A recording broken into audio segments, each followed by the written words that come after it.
Iron Talk is brought to you by Case IH. For more information about the full line of Case IH equipment and how you can boost your productivity, visit caseih.com. Case IH, for those who demand more.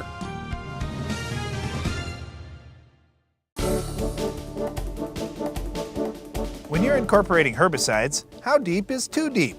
We'll give you the inside scoop in today's Iron Talk. Depending on the herbicide you're using, the depth of incorporation or even the need for incorporation may vary greatly. Now, it all starts with the type of herbicide you're using and the type of weed that you're going after. If grasses and small-seeded broadleaves are your target weeds, they all germinate in the top 1 inch of soil and possibly just in the top ½ inch of soil. To get the best control, keep your herbicide very concentrated in that zone. So, don't do tillage more than twice the depth of germinating weeds. If large-seeded broadleaves are your target, they can germinate much deeper in the soil. The challenge is keeping a strong enough concentration in a huge germination zone to deliver a lethal dose to the weed. For this reason, we don't have very good luck killing large-seeded broadleaves with soil residual herbicides. Now, when you look at various herbicides, some are stable on the soil surface, like Harness and Valor and Prowl, for example. You can incorporate them with light tillage or just let rain do the job for you.